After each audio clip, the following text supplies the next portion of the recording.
I spent the week with Michael Bisping, and we had all sorts of coverage, right? Conor mania is a very real thing, I got to tell you. The whole city was lit up, and there was extra events. So at any rate, Bisping and I spent the week together, and somehow he tells me the story of his beef with Jorge Masvidal. And I remember that.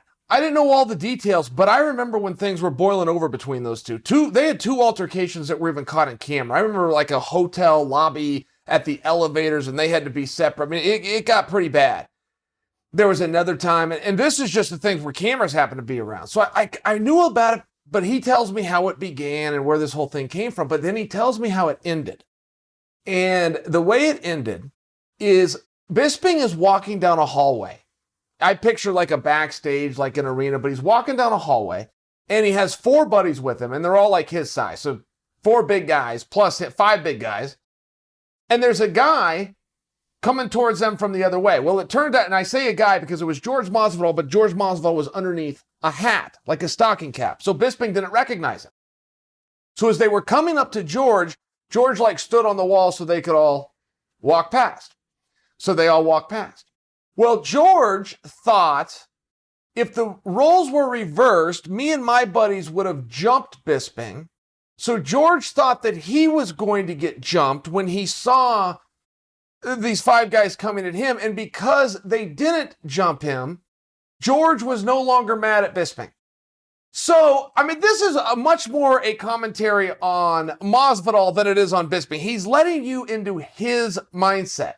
And in his gangster mindset, the fact that they gave him a pass when he may not have given it the other way meant they were square. So Bisping finds out that Masvidal appreciated this gesture. At the time Bisping finds out, this is when he even finds out that that person in the stocking cap was Masvidal. But either way, Bisping's on board. He's like, you know what? This is great because I never wanted this weird thing with Masvidal anyway. I actually respect Masvidal. And now I can even like Masvidal because we're good. So when he and Masvidal have made up and now they're hanging out socially, George tells Bisping a story. And George was at a club. He was wearing a chain, gold chain, necklace. I think he had like a nice watch on or something. But these two guys walk up to him that George doesn't know. And one of them like flicks the necklace, like reaches down and flicks it. So George doesn't know how to interpret that, but thinks that these guys are going to rob him. So George knocks the one guy out that touched the necklace and turns with a hook and knocks out the other guy. Now, if you ever hear a story about, I was at a club and I knocked two guys out with two punches, you've now met a liar. Except if that guy's Jorge Masvidal. So George knocks these two guys out and decides he's got to lay low while this scene is like unfolding. So he ducks into the bathroom. So when George goes into a bathroom, a guy comes in the bathroom right behind him. So in George's mind, he's like, well, I don't know if this guy that just came in the bathroom is with those two other guys. So George knocks that guy out. So the question becomes,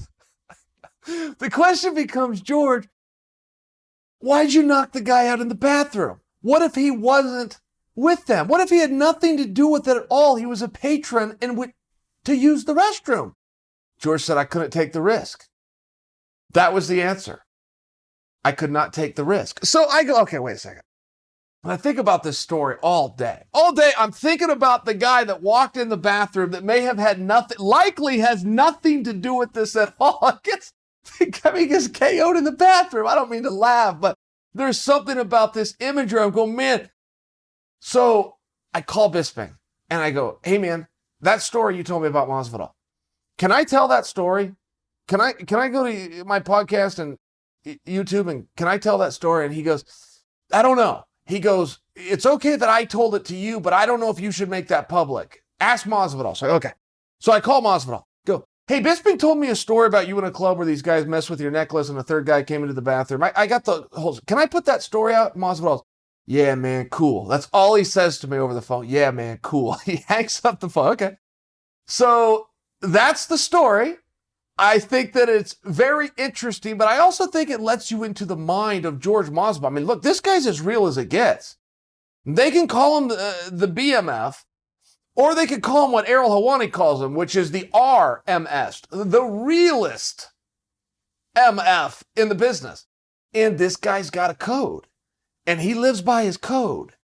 And I would suggest if you're going to get into Masvidal's wheelhouse, you might want to learn what that code is so you don't overstep.